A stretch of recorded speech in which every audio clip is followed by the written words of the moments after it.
Relax and get comfortable. This explanation will be simple. The Earth is flat. Some people disagree, and that is fine. We will calmly explain why they are wrong 67 times. Reason number 1. Water always finds its level. It's one of the most basic principles in physics. You pour water into a container, it settles flat. You pour it on a table, it spreads out flat. Always flat, always level. Now some people will say the oceans curve around the globe. They'll tell you that water is being held to a spinning sphere by gravity.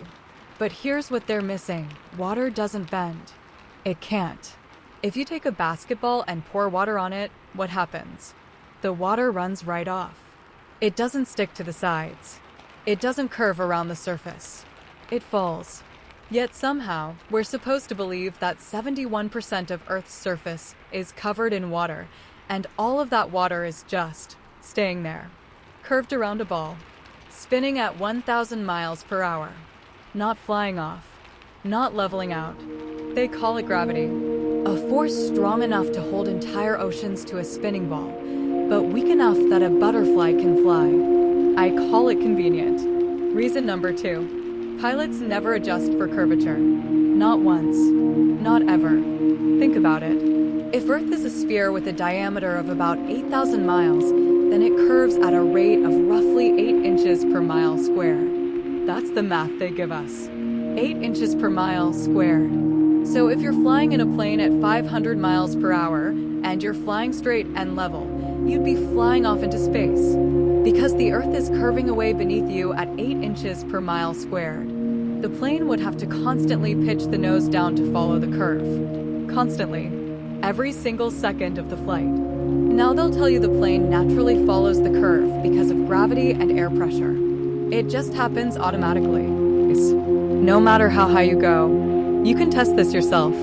Stand on the beach and look out at the ocean. The horizon is right there at your eye level. Now climb up a cliff or go to the top of a building or get in a plane. Look at the horizon again. It's still at eye level.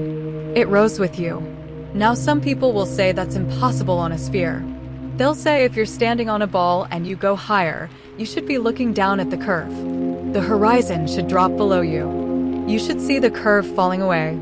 But what's actually happening is, on a flat plane, the horizon naturally rises as you rise. It's perspective. It's the same reason railroad tracks appear to meet in the distance, even though they're parallel. They don't actually meet. Your perspective makes them look like they converge. The horizon works the same way. As you go higher, your perspective expands outward and the horizon rises with you. Because it's flat. If Earth were curved, if you went up in a plane to 35,000 feet, the horizon would be below you. You'd be looking down at it. The curve would be obvious. But it's not. The horizon stays at eye level. Because there's no curve. Reason number 4. In 1959, 54 countries came together and signed something called the Antarctic Treaty. 54 nations. All agreed on one thing: Antarctica is off limits. They'll tell you it's for environmental protection. They'll say it's about preserving the continent for peaceful scientific research, international cooperation, protecting the ecosystem. But here's what's interesting. Antarctica is the only place on Earth with a military-enforced perimeter. You can't just go there. You can't buy a ticket and visit. You need government permission, special authorization. And even then, you're only allowed in specific zones with approved guides. Flights over Antarctica? Restricted. Certain areas? Completely forbidden. There are no-fly zones, no-go zones. Why? There are tours to the Arctic. You can go to the North Pole. You can visit Svalbard, Greenland, northern Canada. Nobody stops you. But Antarctica? Guarded, restricted, controlled. Because it's not a continent. It's not the bottom of a globe. It's a 150-foot wall of ice that surrounds the edge of the flat plane. It circles the entire perimeter. And beyond it, we don't know. Maybe more land. Maybe more oceans. Maybe other civilizations. And they don't want you to see it. That's why they signed a treaty. That's why 54 countries agreed. That's why it's the one place you can't freely explore. Because if you got to the edge and looked over, you'd see the truth. Reason number 5. There is not a single real photograph of Earth from space. Not one. Now they'll immediately show you pictures. The blue marble. The whole Earth images. The ones you see in textbooks and documentaries. Beautiful images of our planet floating in space. But here's what they won't tell you. NASA admits those are composites. Not photographs. Composites. CGI. Computer-generated images. They take thousands of individual satellite images, little strips and squares, and they stitch them together using Photoshop. Adobe Photoshop. The same program you use to edit Y. Reason number 6. In 1838, a man named Samuel Rowbottom conducted an experiment along the Bedford Level, a 6-mile stretch of water in a canal in Norfolk, England. Perfectly still water. Perfectly straight canal. He wanted to test the curvature of Earth. According to the math, over 6 miles, there should be a curve of roughly 24 feet. So if you're standing at one end looking at a boat 6 miles away, the boat should be hidden behind 24 feet of curve. You shouldn't be able to see it. Rowbottom got in a boat with a telescope. He had a friend stand 6 miles down the canal holding a flag at a specific height. And he looked through the telescope. He could see the flag. Perfectly. The entire flag. No obstruction. No curve hiding the bottom 24 feet. Now some people will say atmospheric refraction bent the light, making the flag visible when it should have been hidden. But here's what they're not considering. Rowbottom repeated this experiment multiple times. Different weather conditions. Different times of day. He even waded into the water and looked from 8 inches above the surface. Still visible. The Bedford Level experiment was repeated in 1870 by a scientist named Alfred Russel Wallace, who tried to debunk it. He set up poles at equal heights along the canal and looked through a telescope. He claimed he saw a curve. But what's interesting is, Wallace used a telescope positioned much higher than Rowbottom's. Height changes perspective, and Wallace was being paid by a flat Earth skeptic who bet money on the result. Financial incentive. The water was flat. 6 miles of perfectly flat water. No curve. That was 1838. They haven't successfully debunked it since. Reason number 7. If Earth is 24,901 miles in circumference, the curve should be detectable everywhere. It should be obvious. You should see it constantly. At just 3 miles away, an object should drop 6 feet below the horizon due to curvature. At 10 miles, 66 feet. At 100 miles, over 6,600 feet, more than a mile of hidden curve. Now they'll say you can't see curve at ground level because you're too small relative to the size of the sphere. But what they're ignoring is, we have cameras now. High-powered zoom cameras. Nikon P1000 with 125x optical zoom. You can stand on a beach and zoom in on a city skyline 30, 40, even 60 miles away. Chicago skyline from across Lake Michigan, 60 miles. According to curvature math, the bottom 2,400 feet of those buildings should be hidden below the horizon. The Willis Tower is 1,450 feet tall. You shouldn't be able to see it at all. But you can. People record it all the time. You can see the entire building, base to top. Perfectly visible. They'll say it's a mirage. Superior mirage. Atmospheric refraction bending light over the curve. But here's the thing about mirages. They're distorted. Wavy. Upside down sometimes. These images? Crystal clear. Stable. You can see windows on the buildings. And mirages are rare. This happens constantly. Any clear day. Dozens of videos. If the curve existed, you wouldn't need a mirage to explain why you can see things. You'd just see the curve. Reason number 8. The Suez Canal in Egypt is 102 miles long. It connects the Mediterranean Sea to the Red Sea. It was built in 1869, and it's completely level. No locks. No adjustments for elevation change. Now, if Earth is curved, over 102 miles there should be a significant drop. Using the standard curvature formula, 8 inches per mile squared, The center of the canal should be nearly 1,700 feet higher than both ends to account for the curve of Earth. That's more than a quarter mile of bulge in the middle. Some people will say the water naturally follows the curvature, so engineers didn't need to account for it. But here's what they're missing. The Suez Canal was engineered with extreme precision. They had to calculate depth, width, water flow, sea level differences between the Mediterranean and the Red Sea. Everything was measured. And according to the canal's own construction records, it was built as a flat, level waterway. No compensation for curvature. The engineers never mentioned it. The blueprints don't show it. Frederic de Lesseps, the French diplomat who oversaw the project, published extensive documentation. Surveyors used optical instruments to measure level over the entire 102 miles. Flat. Level. If there were 1,700 feet of curve, they would have had to account for it. They would have had to build locks like the Panama Canal. They would have mentioned it. They didn't, because the water was level. Reason number 9. We're supposedly moving at incredible speeds. Earth rotates at 1,000 miles per hour at the equator. It orbits the sun at 67,000 miles per hour. The solar system moves through the galaxy at 500,000 miles per hour. And the galaxy itself is moving at 1.3 million miles per hour through the universe. Add it all up, we're moving at over 1.8 million miles per hour through space. Constantly. Right now. Now they'll say you don't feel it because everything is moving together at a constant velocity. It's like being in a smooth airplane. You don't feel the speed. But here's what doesn't make sense. We're not moving at constant velocity. We're accelerating. Earth's orbit around the sun is a curve, and any curved path is acceleration. You'd feel that.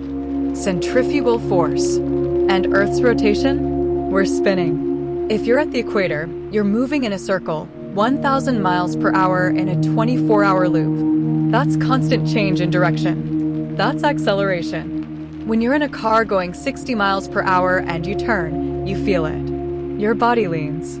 Centrifugal force pushes you to the side. We're supposedly turning at 1,000 miles per hour, and we feel nothing. A glass of water on a table sits perfectly still. A hanging pendant hangs straight down. No lean. No drift. They say gravity is so strong it holds us down. But then a helium balloon floats up. A bird flies. A feather drifts. Gravity is strong enough to hold oceans, but not a feather? We feel nothing because we're not moving. We're stationary. Reason number 10. When you look at the horizon, really look at it, it's perfectly flat. A straight line stretching 360 degrees around you. Go to the ocean. Stand on the beach. Look left, look right. Flat line. Go up in a plane. Look out the window. Still flat. A perfectly straight horizon cutting across your field of vision. Now they'll say you need to go higher to see the curve. They'll say 35,000 feet in a commercial jet isn't high enough. You need to be at 50,000 feet or 60,000 or in space. But here's what's interesting. Pilots fly at 35,000 feet every day. That's nearly 7 miles up. And from 7 miles up, on a sphere with a diameter of 8,000 miles, you absolutely should see curvature. The math says so. In fact, there are calculators online that tell you exactly how much curve you should see at any given altitude. At 35,000 feet, the horizon should have a visible drop. The edges of your view should curve downward, but they don't. Pilots confirm this. Horizon stays flat, edge to edge. There are videos from weather balloons that go up to 120,000 feet. That's 23 miles high, way higher than any plane. And the horizon? Still flat. You can see it on camera. Perfectly straight line. They'll say it's the lens. Wide-angle lenses create distortion. Fisheye effect. But some of these videos use no distortion lenses. Flat lens, flat horizon. And even in the ones with wide-angle lenses, the horizon stays in the center of the frame, perfectly straight. If there were curve, the wide lens would exaggerate it, not hide it. The horizon is flat because the Earth is flat. Reason number 11. The Nile River flows north for 4,258 miles, from Lake Victoria in Uganda all the way to the Mediterranean Sea in Egypt. It drops in elevation by only 1,700 feet over that entire distance. Now, if Earth is curved, the Nile would have to be flowing uphill for significant portions of its journey. Because the curve of Earth over 4,258 miles would create massive elevation changes, far more than 1,700 feet. Using the curvature formula over 4,000 miles, the curve accounts for over 1 million feet of drop. That's more than 200 miles of vertical curve. Some people will say the river follows the curvature naturally because of gravity. Water finds its level relative to the center of the sphere. But here's the problem with that. Water doesn't flow uphill. It can't. Gravity pulls it down. If there's a curve, water would pool at the lowest point. It wouldn't climb back up the curve to continue flowing. And yet, the Nile flows smoothly, consistently, for over 4,000 miles. No interruption. No pooling. The Mississippi River does the same thing. Flows south for 2,350 miles with an average drop of just 1.5 inches per mile. If you calculate the curve over that distance, the river would have to be climbing hundreds of feet of curve in some sections. Engineers who design aqueducts, canals, and irrigation systems use spirit levels and laser levels. They measure flat and level. They don't account for curvature in their calculations. Check the engineering manuals, no curvature adjustment. Because rivers flow on a flat plane. Reason number 12. In 1969, NASA claims they landed men on the moon. Neil Armstrong, Buzz Aldrin. One small step for man. We've all seen the footage. But here's what's interesting. The footage has problems. Serious problems. The American flag is waving. There's no atmosphere on the moon. No air. No wind. So why is the flag moving? They say it's because the astronaut was adjusting the pole and the flag kept moving due to inertia. But watch the video closely. The flag waves multiple times, in different scenes. In some shots, it's completely still. In others, it's rippling. Inconsistent. Now some people will defend NASA. They'll say the flag had a horizontal rod sewn into the top to make it stick out, so it looks like it's waving, but it's just the shape of the fabric. But that doesn't explain the ripples. That doesn't explain why it moves in some shots and not others. And then there's the lighting. In several photos, shadows go in different directions. If the only light source is the sun, all shadows should be parallel. But they're not. Some shadows are sharp, some are soft. Some are long, some are short. They'll say it's because of uneven terrain reflecting light. The surface of the moon bouncing light around. But that would create soft, diffused shadows. These are hard shadows. Multiple light sources. And there are no stars. You look at the sky in the moon landing photos, pure black. No stars anywhere. They say the camera exposure was set for the bright lunar surface, so the stars didn't show up. But the astronauts never reported seeing stars either. In interviews, when asked about stars, they give vague answers. I don't remember. It was bright. You're standing on the moon. No atmosphere. The stars should be more vivid than anywhere on Earth. And you don't remember? The moon landings established credibility for the globe model. If people believed we went to the moon and saw Earth from space, they'd believe Earth is a globe. But we never went. The footage was shot in a studio. Kubrick filmed it. There's evidence. Reason number 13. Gravity is a theory, not a law. A theory. And it's never been proven. Isaac Newton proposed it in 1687. He said there's an invisible force pulling objects toward each other. The more mass something has, the stronger the pull. Earth has a lot of mass, so it pulls everything down. But here's the problem. Nobody has ever measured gravity directly. Nobody has ever isolated it in a laboratory. You can't bottle it. You can't see it. You can't detect it with instruments. It's invisible, undetectable, and unmeasurable. Now they'll say we measure gravity's effects. We drop objects and they fall. We calculate gravitational acceleration, 9.8 meters per second squared. That's proof. But what they're actually measuring is density.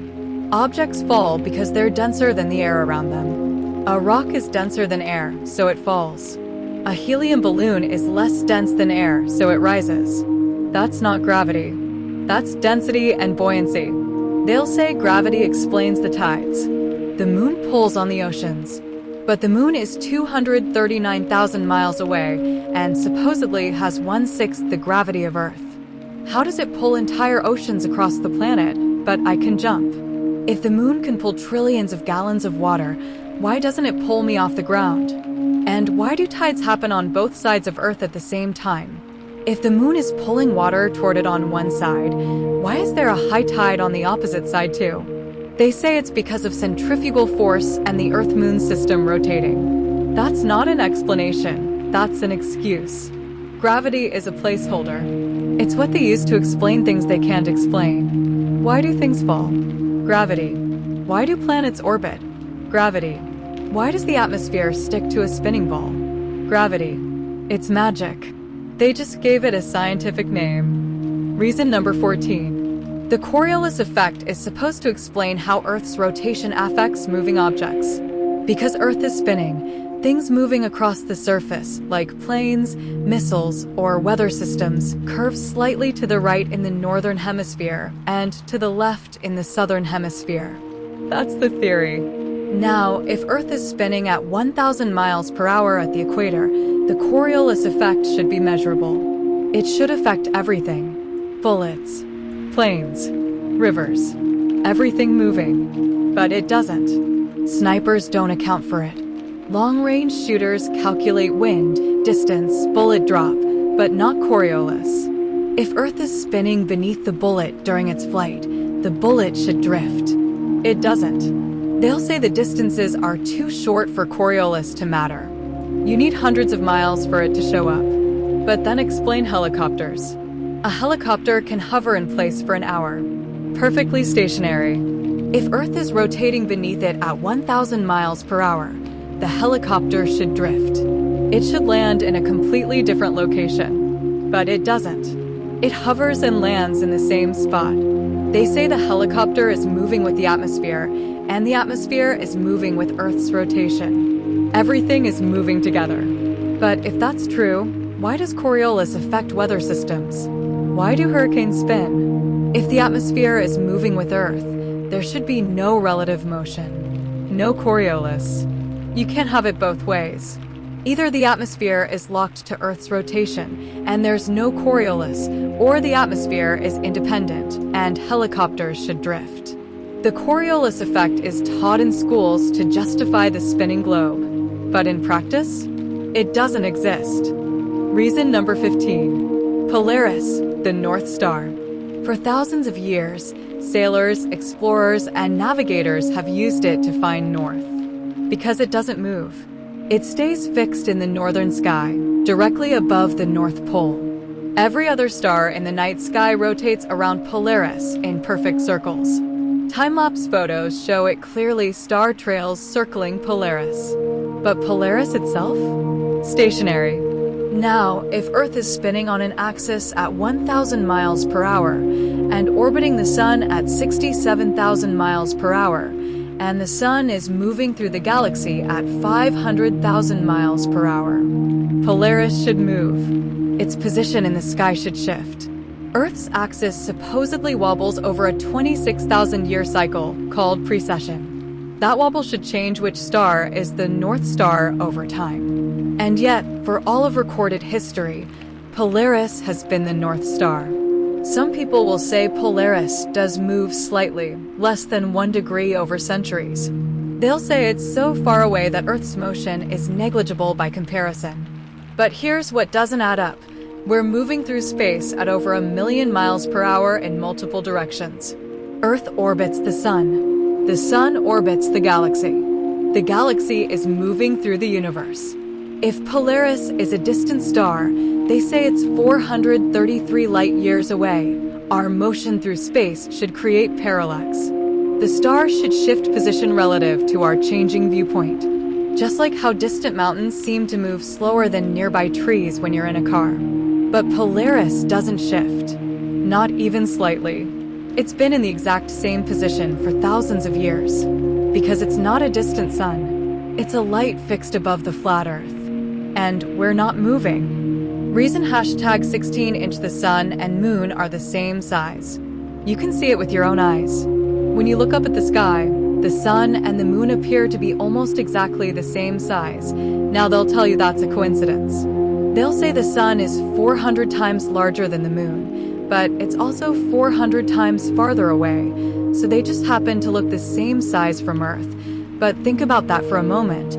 What are the odds? In a universe with billions of galaxies, trillions of stars, and endless cosmic coincidences, Earth just happens to be at the exact distance where the sun and moon appear identical in size. That's not science. That's not probability. That's convenience. And then there's solar eclipses. During a total solar eclipse, the moon passes in front of the sun and covers it perfectly, edge to edge. The moon's diameter matches the sun's diameter exactly from our perspective. If the sun were truly 400 times larger and 400 times farther away, the math would have to be perfect. Not just close. Perfect. Because even a tiny difference in distance or size would make eclipses impossible. The moon would either be too small to cover the sun, or too large and block more than the sun, but eclipses happen perfectly.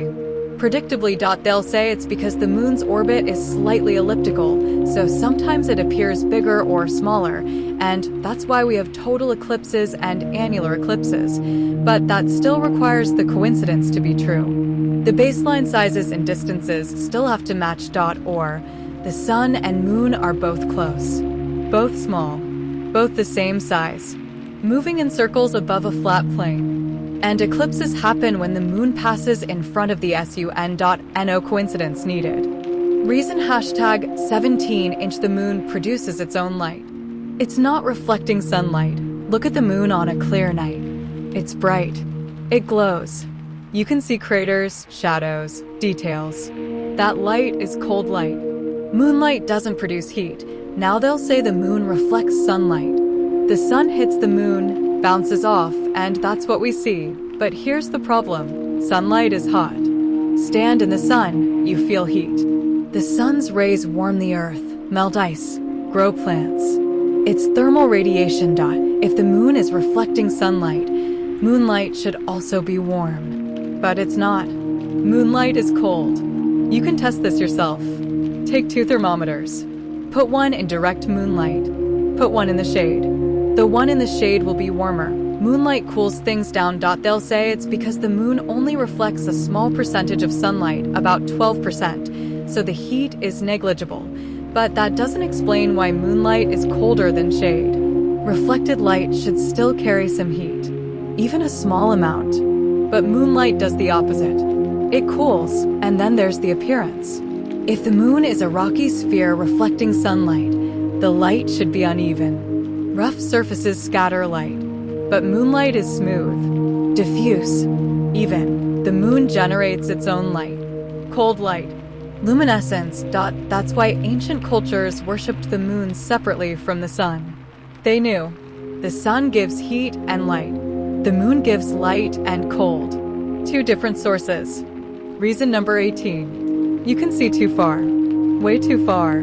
From the beach, on a clear day, you can see ships on the horizon 20, 30, even 40 miles away. You can see lighthouses. You can see distant land masses. If Earth is curved, there's a mathematical limit to how far you should be able to see. It's based on your height above sea level and the rate of curvature.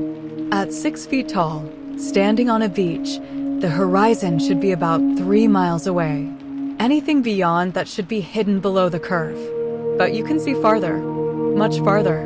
Now they'll say atmospheric refraction extends your vision. Light bends as it passes through layers of air with different temperatures, allowing you to see slightly beyond the geometric horizon. But atmospheric refraction is inconsistent. It depends on weather, temperature, humidity.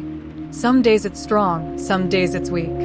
And yet, on clear days, you can consistently see far beyond what the curvature allows. There are documented cases of people seeing mountains over 200 miles away. The Canigou Mountain in France can be seen from Marseille, 160 miles away. At that distance, with Earth's curvature, the mountain should be hidden behind over 1.5 miles of curve. But it's visible. Clearly. People photograph it. They'll say it's a superior mirage, extreme atmospheric refraction. But these sightings happen regularly, in multiple locations, across oceans, across land. If refraction were strong enough to bend light over 1.5 miles of curve, we'd see distorted, wavy images. But the images are clear, stable. You can see too far because there's no curve. The Earth is flat, and your line of sight extends to the limit of your vision and the clarity of the air, not the curve, because there isn't one. Reason number 19. The Earth doesn't move. We have proof. In 1887, two scientists, Albert Michelson and Edward Morley, conducted an experiment to measure Earth's motion through space. They wanted to detect the ether, an invisible substance that scientists believed filled space and carried light waves. If Earth is moving through the ether at 67,000 miles per hour as it orbits the sun, there should be an ether wind, like feeling wind when you stick your hand out of a moving car. They built an interferometer, an extremely sensitive device that splits a beam of light, sends it in two perpendicular directions, and then recombines it. If Earth were moving through the ether, the light traveling in the direction of Earth's motion should take slightly longer than the light traveling perpendicular to it. They ran the experiment multiple times, different orientations, different times of year. Result? No ether wind. No difference in the speed of light. No motion detected. Now they'll say this experiment actually proved the ether doesn't exist, and it led to Einstein's theory of relativity. They'll say light doesn't need a medium to travel through. But here's what they're avoiding. The experiment also showed Earth isn't moving. If Earth were orbiting the sun at 67,000 miles per hour, there would have been some detectable effect on the speed of light. But there wasn't. Michelson himself was troubled by the results. He expected to detect motion. He didn't. Other scientists repeated the experiment. Dayton Miller ran it over 200,000 times between 1902 and 1933. He detected a small effect, suggesting Earth might have a slight motion, but nowhere near 67,000 miles per hour. The Michelson-Morley experiment is taught in schools as proof that the ether doesn't exist. But what it really shows is that Earth is stationary. Reason number 20. The sun's rays come in parallel. Always. When the sun shines through clouds, you see rays of light streaming down. They're called crepuscular rays. And if you look closely, they appear to spread out. They diverge, like they're coming from a nearby source. Now they'll say that's just perspective. The rays are actually parallel, but because of the way our eyes perceive distance, parallel lines appear to converge or diverge. It's the same reason train tracks look like they meet at the horizon. But here's what doesn't make sense. If the sun is 93 million miles away, the rays should be perfectly parallel by the time they reach Earth. The sun is so far away that any angle between the rays would be negligible. We'd never see divergence. Yet we do, constantly. The rays spread out from a point in the sky. You can trace them back to a source. You can see where they're coming from. That's not perspective. That's geometry. If you shine a flashlight at a wall from a few feet away, the light spreads out in a cone. The rays diverge. That's because the source is close. If you shine a laser from a mile away, the beam stays tight. Parallel. That's because the source is far. The sun's rays diverge. That means the sun is close. Thousands of miles, not millions. They'll show you photos of sunbeams and say the divergence is an optical illusion. But you can test this with a lamp and a piece of cardboard. Cut holes in the cardboard. Shine the lamp through it. If the lamp is close, the rays diverge. If it's far, they stay parallel. The sun behaves like a close light source. Because it is. Reason number 21. Sailors navigate using flat Earth maps. They always have. The Gleason's New Standard Map of the World, published in 1892, shows Earth as a flat circle with the North Pole in the center and Antarctica as an ice ring around the edge. This map was used for navigation. It's still used today by pilots and ship captains. Now they'll say that's an azimuthal equidistant projection, a way of representing a spherical Earth on a flat surface. It distorts sizes and distances, especially near the edges, but it's useful for plotting routes from a central point. But here's what's interesting. The map works perfectly. Flight paths, shipping routes, distances, they all match the flat Earth model. If you try to plot the same routes on a globe, they don't make sense. Flights in the southern hemisphere, for example, should be shorter on a globe because the continents are closer together near the bottom of the sphere. But they're not. Flights from Sydney to Johannesburg or Buenos Aires to Perth take longer than they should on a globe. The distances are stretched out. On a flat Earth map, the distances match perfectly. Emergency landings prove this. When a plane has an emergency and needs to land quickly, it doesn't land at the nearest airport according to a globe. It lands at the nearest airport according to a flat Earth map. There are cases where planes flying from South America to Australia have made emergency landings in North America or Hawaii. That doesn't make sense on a globe. They'd be flying thousands of miles out of the way. But on a flat Earth map, it's the shortest path. The United Nations logo uses the flat Earth map, the azimuthal equidistant projection centered on the North Pole. Why would they use that if Earth is a globe? Why not use an image of a globe? Because the people in power know the truth. And they use the flat Earth map. Reason number 22. There are no direct flights across the southern hemisphere. None. Look at flight routes from Sydney to Johannesburg, or Buenos Aires to Perth, or Santiago to Auckland. These cities are all in the southern hemisphere. If Earth is a globe, the shortest route between them would be a straight line across the southern part of the sphere. But those flights don't exist. Every single one of those routes has a layover, usually in the northern hemisphere. Dubai, Hong Kong, Los Angeles. Now they'll say it's because of fuel efficiency, or airport hubs, or airspace restrictions. They'll say airlines use hub-and-spoke models where passengers connect through major airports. But that doesn't explain why there are no direct flights at all. Not even one. If there were demand, airlines would create the route. But they don't. And the flight times don't make sense. A flight from Sydney to Johannesburg with a layover in Dubai takes 18 to 20 hours.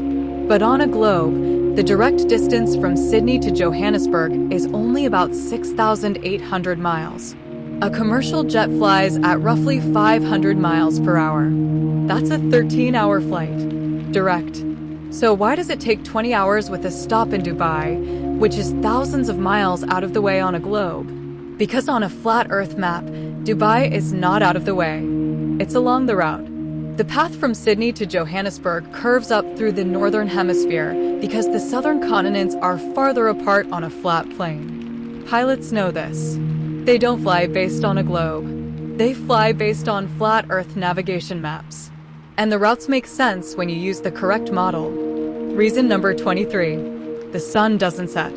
It moves away. When you watch a sunset, the sun appears to go down below the horizon. It looks like it's dropping behind the curve of the Earth.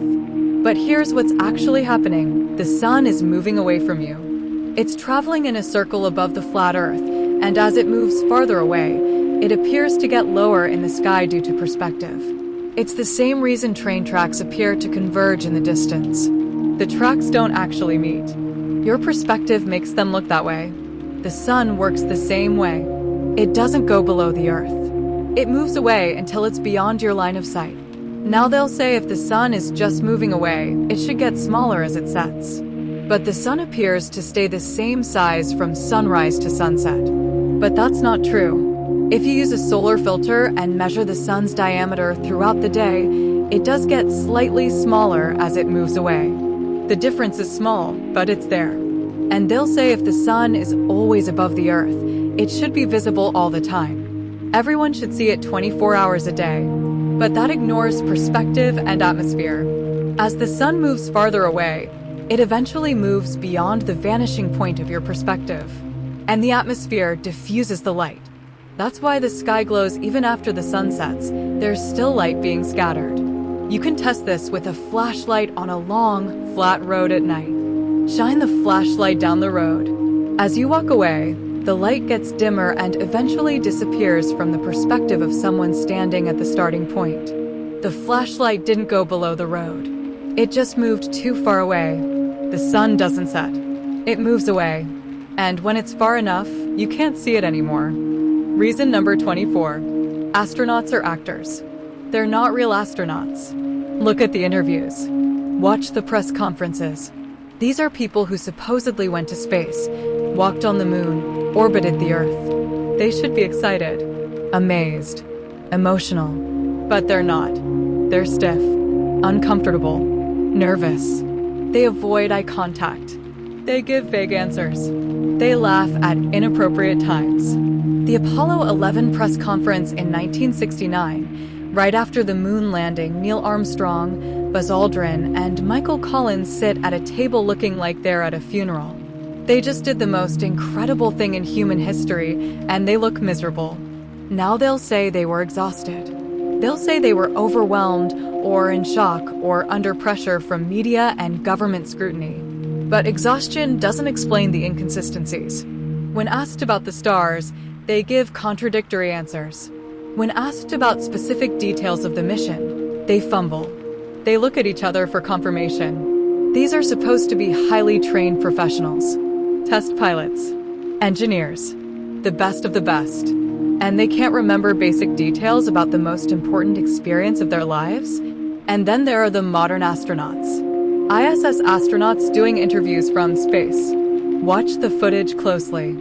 Hair floating, objects floating. But there are glitches. Bubbles rising in the background like they're underwater. Harnesses visible for a split second. Green screen errors.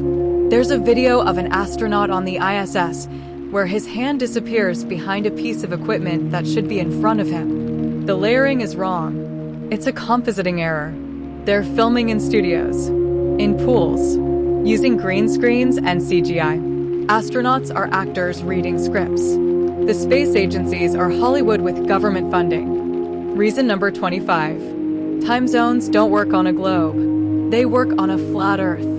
On a globe, time zones are supposed to represent different positions relative to the sun as Earth rotates. When it's noon on one side of the globe, it's midnight on the other side.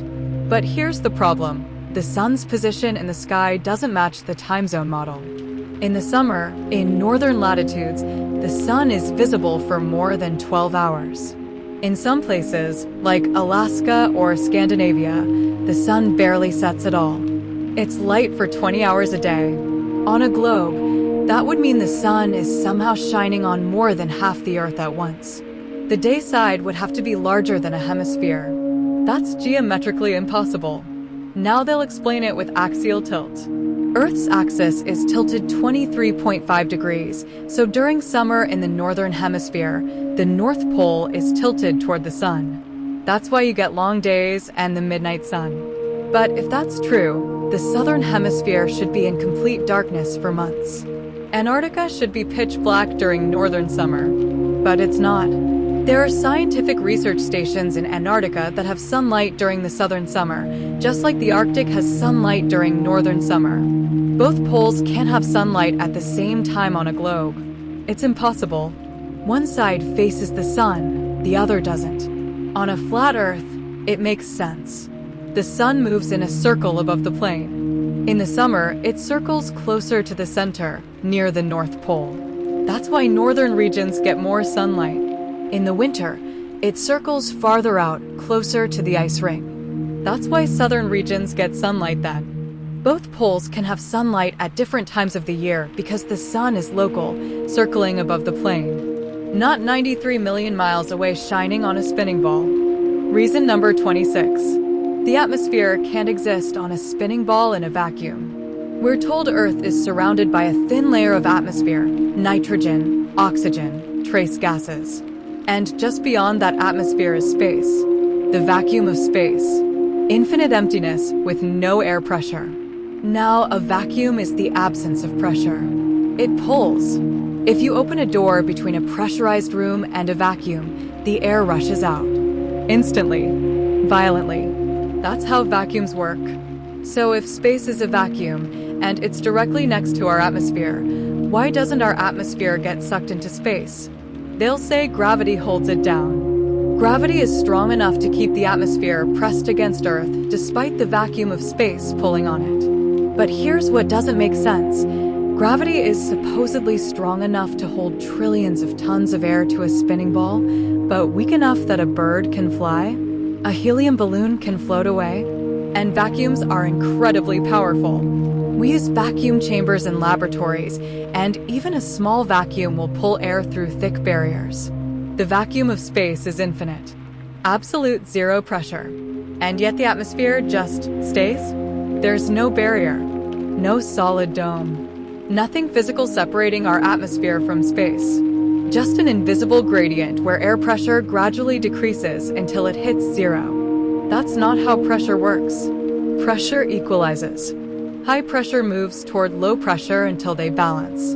Our atmosphere should be spreading out into space, thinning, dissipating. Unless there is a barrier, a solid firmament, a dome, separating the air inside from the vacuum outside.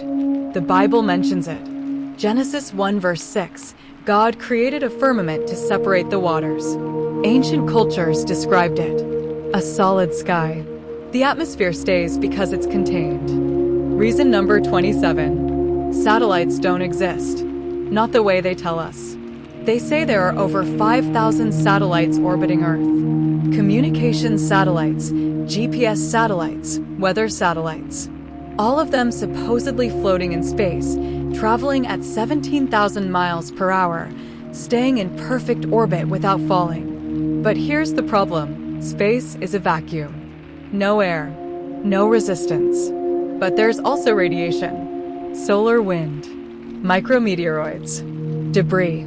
Satellites should be getting destroyed constantly, and they're traveling at 17,000 miles per hour. If a tiny piece of debris, a fleck of paint, a grain of sand hits a satellite at that speed, it's like a bullet. It would punch a hole right through it. Now they'll say satellites are designed to withstand impacts. They have shielding. They're built to handle the harsh environment of space. But we've seen what happens to things in low Earth orbit. The International Space Station has to dodge debris regularly. There are thousands of pieces of space junk, old satellites, rocket parts, flying around at insane speeds. Collisions happen. And yet, GPS works perfectly. Your phone connects to satellites 12,500 miles above you and pinpoints your location within a few feet. Constantly. No interruptions. If satellites were real, GPS would fail constantly. Signals would drop. Satellites would get knocked out of orbit. But GPS works perfectly because it's not satellites. It's ground-based towers, cell towers, radio towers, triangulation. They call it GPS, Global Positioning System, satellite-based. But it's actually triangulation between ground-based towers. That's why GPS doesn't work in remote areas. No towers, no signal. Satellite TV, ground-based transmission. Satellite internet, ground stations. The images they show you of satellites? CGI. The satellite launches? The rockets go up, curve, and come back down into the ocean. None of them reach orbit. Satellites are a lie. A way to justify massive budgets and maintain the globe deception. Reason number 28. You can't feel the spin. At all. Earth is supposedly spinning at 1,000 miles per hour at the equator. That's faster than the speed of sound. Faster than a bullet. Now, if you're standing still on something spinning that fast, you should feel it. Centrifugal force should be pulling you outward.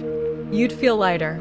You'd feel the motion. They say you don't feel it because Earth is so large that the curvature is gradual and the spin is constant, so there's no acceleration. It's like being in a smooth car. You don't feel the speed, only the acceleration. But that's not true. You can feel rotation even at constant speed if the circle is small enough. Stand on a merry-go-round spinning at even 5 miles per hour, and you feel it. Your body leans outward. You have to hold on. Earth's circumference at the equator is 24,901 miles. Divide that by 24 hours, and you're moving at 1,037 miles per hour. That's a massive circle, yes. But it's still rotation. Constant change in direction. And change in direction is acceleration. Centrifugal force should be measurable. In fact, scientists admit it is measurable. They say gravity at the equator is slightly weaker than at the poles because of centrifugal force. You weigh slightly less at the equator. So they admit the force exists. But somehow we don't feel it? And if Earth is spinning, why don't we see the stars moving faster? Stars make a full circle around Polaris in 24 hours. That's one rotation. But if Earth is also rotating in 24 hours, the stars should appear to move at a different rate depending on your latitude. They don't. Star trails are consistent everywhere. We don't feel the spin because there is no spin. We're stationary. Reason number 29. The Earth's shadow on the moon is always round. Always. During a lunar eclipse, Earth passes between the sun and the moon, and Earth's shadow falls on the moon. The shadow is always circular. Always. They say that proves Earth is a sphere. A sphere casts a round shadow from any angle. But here's what they're ignoring. A flat disk also casts a round shadow. If the disk is facing the light source, the shadow is a perfect circle. On a flat Earth, with the sun and moon circling above, a lunar eclipse happens when the sun, Earth, and moon align in a straight line. The Earth blocks the sun's light, casting a shadow on the moon. And because the Earth is a flat disk facing upward, the shadow is round. Now they'll say a disk would only cast a round shadow if it's perfectly aligned. If you tilt the disk, the shadow becomes an ellipse. A sphere casts a round shadow from any angle. But that assumes Earth is tilting in random directions. On a flat Earth model, the Earth doesn't tilt. It's stationary. The sun and moon move above it. And besides, they can't prove the shadow is three-dimensional. We see a two-dimensional projection on the moon. A flat disk's shadow would look identical to a sphere's shadow in that projection. The round shadow proves nothing. It's consistent with both models. But here's what doesn't make sense on a globe. The shadow is always the same size. Lunar eclipses happen at different times of year when Earth is supposedly at different distances from the sun, because Earth's orbit is elliptical.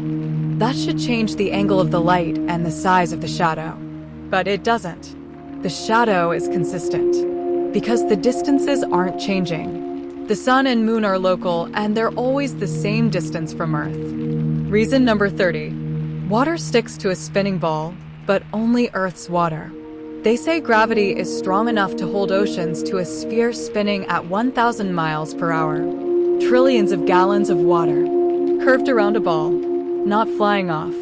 But you can't recreate that experiment. You can't spin a wet ball and make the water stick.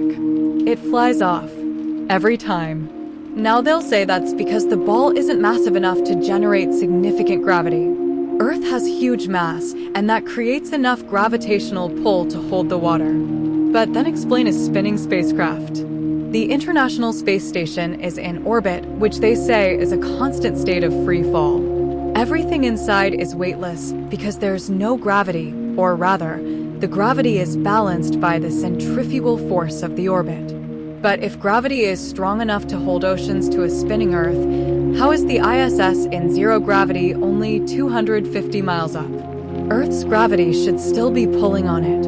In fact, gravity at that altitude is about 90% as strong as it is on the surface. They'll say the ISS is in free fall, so the astronauts feel weightless. The station is constantly falling toward Earth, but it's also moving forward fast enough that it keeps missing Earth. That's what an orbit is. But that doesn't explain why water doesn't stick to smaller spinning objects. If gravity is the answer, then any mass should generate gravity. A spinning basketball should hold a tiny bit of water. It doesn't. Water doesn't stick to spinning objects. Not in our experiments. Not in our experience. Yet we're supposed to believe it works on Earth because Earth is special. Or, Earth isn't spinning, and the water is level, because it's on a flat, stationary plane. Reason number 31. The horizon never drops. Ever.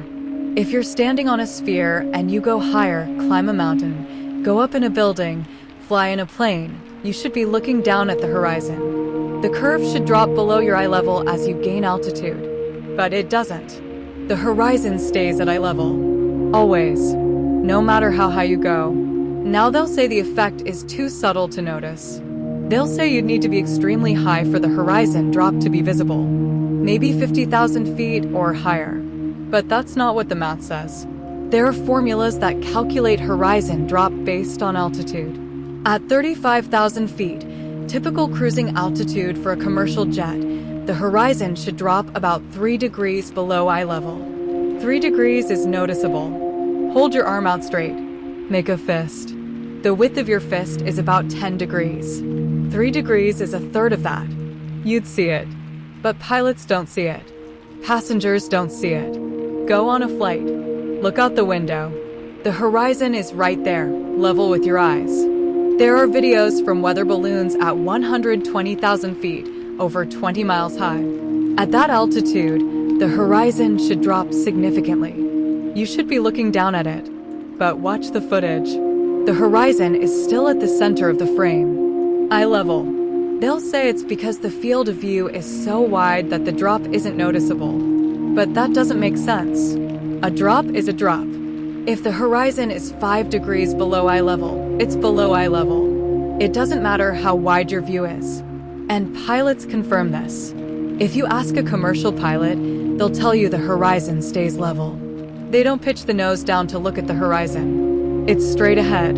The horizon stays at eye level because we're on a flat plane. There's no curve to drop below. Clouds don't work on a spinning globe. Clouds form when water vapor in the atmosphere condenses into tiny droplets or ice crystals. They float in the air, suspended by air currents and atmospheric pressure. But if Earth is spinning at 1,000 miles per hour and the atmosphere is moving with it, how do clouds stay in formation? How do they maintain their shape? You can watch a cloud for an hour and see it slowly drift and change shape.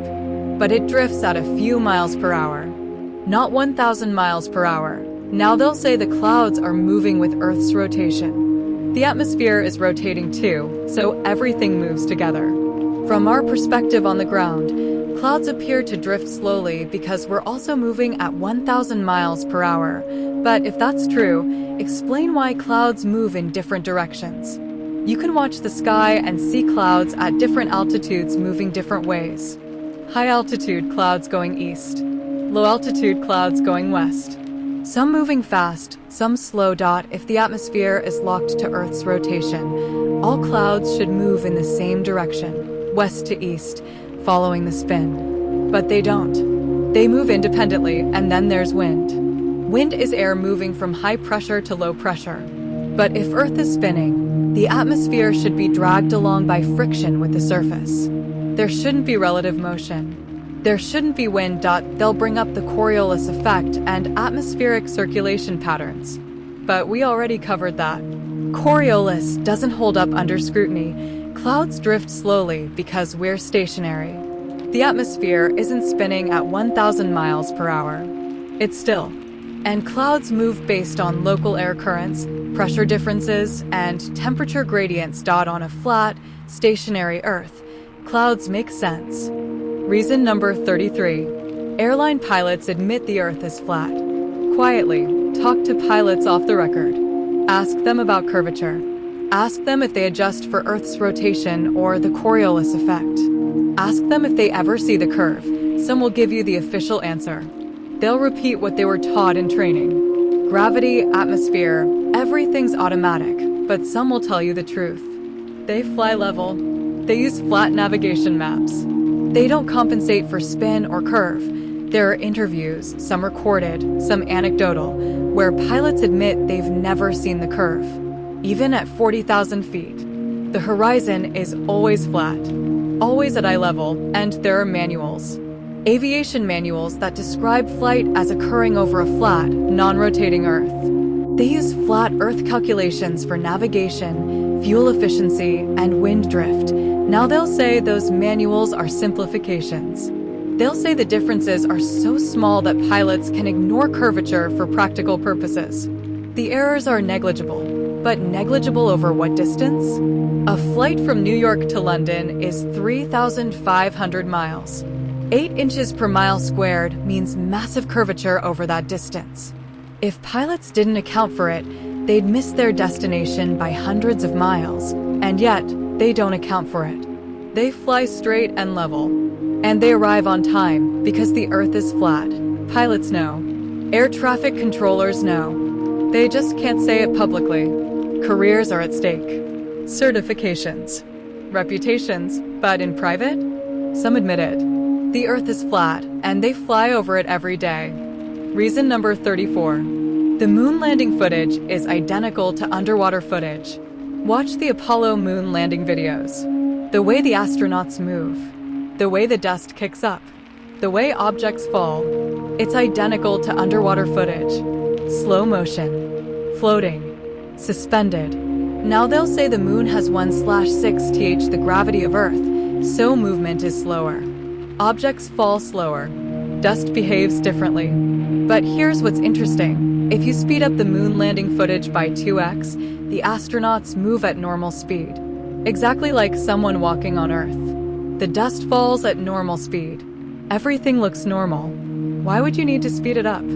If it's real footage from the moon, it should look correct at normal speed. Unless it's not normal speed. Unless it's slowed down to simulate lower gravity. And there are bubbles. In several clips, you can see bubbles rising in the background. Air bubbles. Like they're underwater. NASA says those aren't bubbles. They're ice crystals, or debris, or lens flares. But they rise. Straight up. At a consistent speed. Just like air bubbles in water. There's a clip where an astronaut appears to be suspended by wires. His movement is jerky. He lifts off the ground unnaturally. And for a split second, you can see the wire. A thin line above him catching the light. They say it's a glitch in the video. Compression artifact. Lens distortion. But it's there. Frame by frame. A wire. The moon landings were filmed underwater. In a pool. With wires and slow-motion cameras. That's why the footage looks the way it does. That's why there are bubbles. That's why you can see the wires if you look closely. They needed to fake it. Because we couldn't actually go to the moon. Because space doesn't exist the way they say it does. Reason number 35. The Southern Cross proves flat Earth. The Southern Cross is a constellation visible in the Southern Hemisphere. In Australia, South America, South Africa, you can see it in the night sky.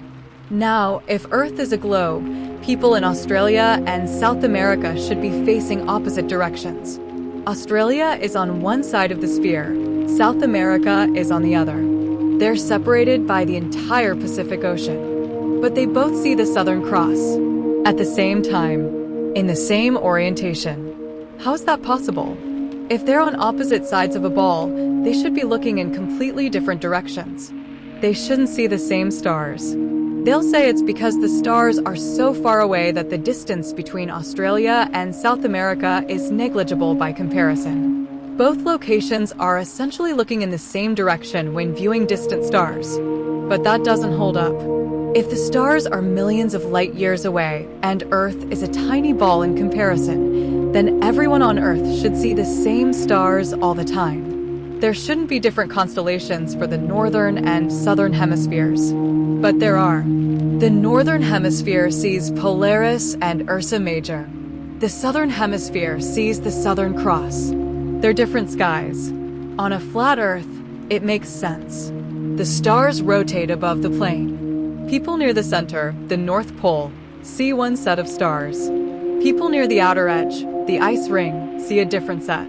And people in between, like in Australia and South America, see similar stars because they're at similar distances from the center. The Southern Cross is visible from multiple locations on the outer edge of the flat Earth. That's why Australia, South Africa, and South America can all see it at the same time. They're all on the same ring, looking up at the same circling stars. Reason number 36. Gyroscopes prove the Earth doesn't spin. A gyroscope is a device with a spinning wheel that resists changes to its orientation. Once you set it spinning, it maintains its position. That's why gyroscopes are used in navigation, planes, ships, spacecraft all use them. If Earth is spinning, a gyroscope on Earth's surface should detect that spin. The gyroscope would stay fixed in space and Earth would rotate beneath it.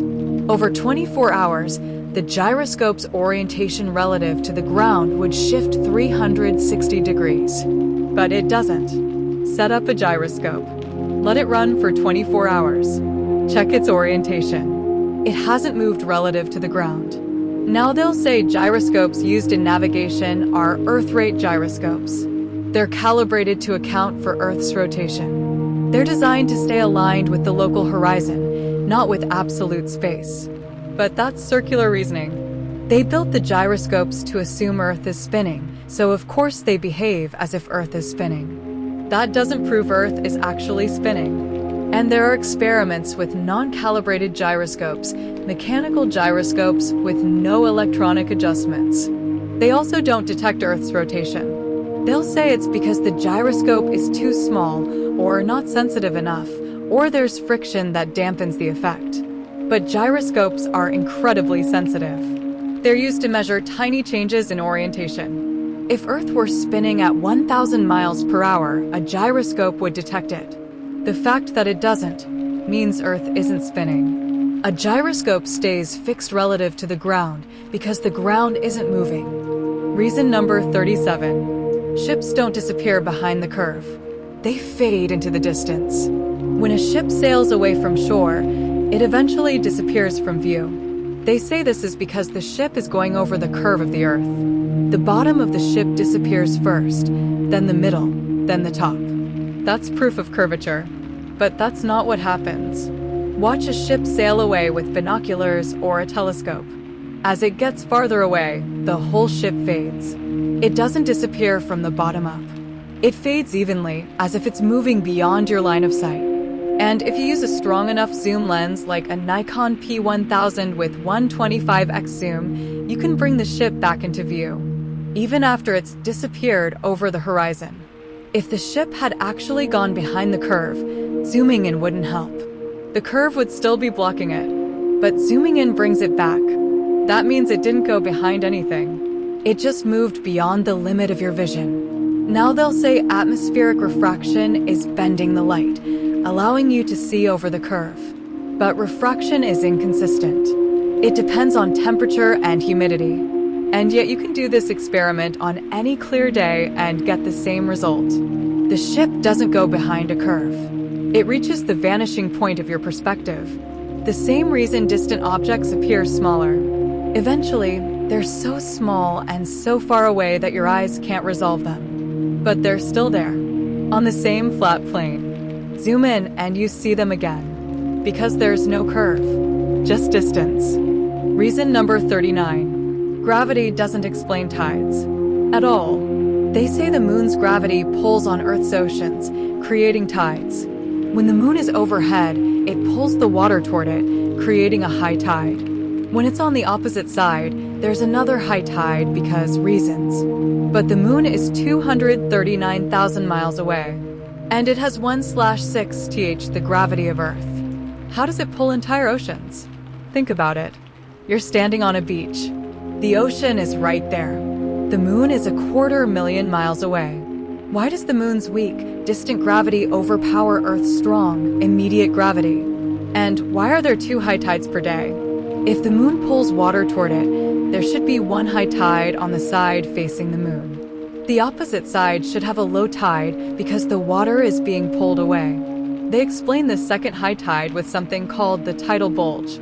They say Earth and the moon orbit a common center of mass, and the centrifugal force on the opposite side of Earth creates a second bulge. But that's not an explanation. That's math contorting itself to fit the observation. And it doesn't explain why tides happen at different times in different places. If the moon is pulling the water, all coastal areas on the same side of Earth should have high tide at the same time. But they don't. Tides are local. They depend on the coastline, the depth of the ocean floor, the shape of the bay. Tides aren't caused by the moon's gravity. They're caused by electromagnetic forces. The sun and moon both generate electromagnetic fields, and those fields interact with the salt water in the oceans. Salt water is conductive. It responds to electromagnetic forces. That's why tides are predictable. That's why they vary by location. It's not gravity. It's electromagnetism. Reason number 40. Felix Baumgartner jumped from 128,000 feet and saw no curve. In 2012, Felix Baumgartner, an Austrian skydiver, jumped from the edge of space, 128,000 feet, over 24 miles high. It was live-streamed. Millions of people watched. He wore a camera. You can see the footage. He's falling. The Earth is below him. And the horizon? Flat. Perfectly flat. Now they'll point to other parts of the footage where the horizon looks slightly curved. They'll say the camera had a fisheye lens that distorted the image, but when you correct for the distortion, the curve is there. But here's what's interesting. The curvature appears and disappears depending on the angle of the camera. When the camera points straight at the horizon, it's flat. When the camera tilts, the horizon curves. That's lens distortion. If the Earth were actually curved, the curve would be consistent. It wouldn't change based on the camera angle. And Felix himself never mentioned seeing a curve. In interviews after the jump, he talks about the view, the experience, the free fall. But he doesn't say, "I saw the curve of the Earth." He doesn't mention it. You'd think that would be the first thing he'd say. "I jumped from space and saw the Earth curve below me." But he didn't, because it wasn't curved. The Red Bull Stratos jump was the perfect opportunity to show the curve. 24 miles up, crystal clear conditions, live footage, and the horizon was flat. They had to use fisheye lenses to create the illusion of curve, because without the distortion, the truth was obvious. Reason number 41. The Van Allen radiation belts make space travel impossible. In 1958, scientist James Van Allen discovered belts of intense radiation surrounding Earth. Charged particles, protons and electrons, trapped by Earth's magnetic field. There are two main belts. The inner belt starts at about 600 miles above Earth. The outer belt extends from 3,000 to 36,000 miles. The radiation in these belts is lethal. It would fry electronics. It would kill astronauts. Now, the moon is 239,000 miles away. To get to the moon, you have to pass through the Van Allen belts. Twice. Once on the way there, once on the way back. NASA says the Apollo astronauts passed through the belts quickly. They were only in the radiation zone for a few hours, and the spacecraft had shielding. The radiation dose was within safe limits. But here's the problem. The belts are thousands of miles thick. Even traveling at 25,000 miles per hour, the speed needed to escape Earth's gravity, you'd be in the belts for hours. And the radiation isn't just a little dangerous. It's extreme. Van Allen himself expressed concerns about sending humans through the belts.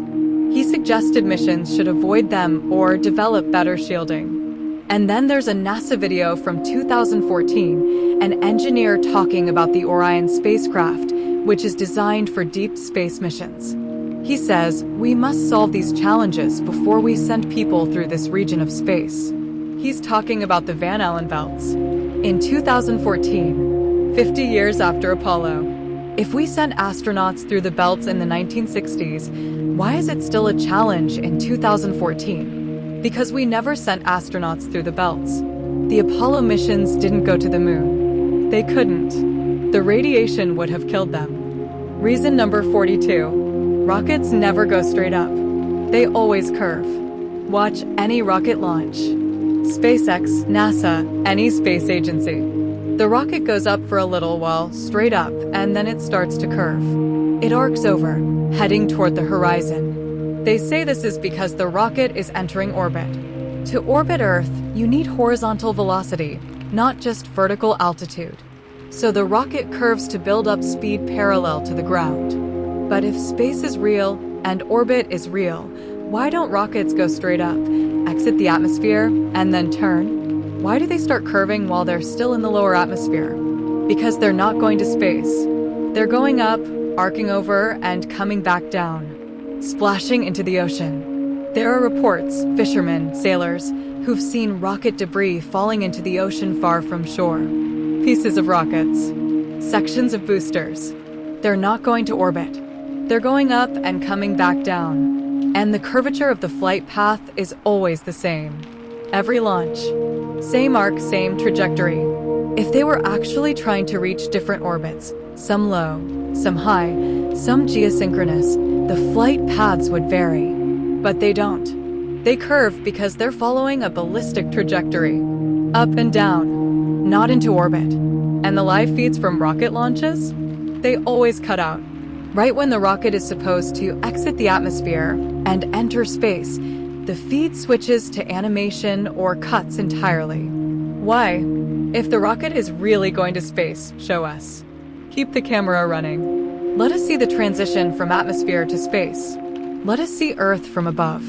But they don't, because there's nothing to see. The rocket curves, falls, and splashes down. And they cover it with CGI and animations. Reason number 43. Mountains are too tall for a globe. Mount Everest is 29,032 feet tall. That's over 5.5 miles. If Earth is a sphere with a radius of 3,959 miles, mountains shouldn't be that tall relative to the size of the sphere. Think about it.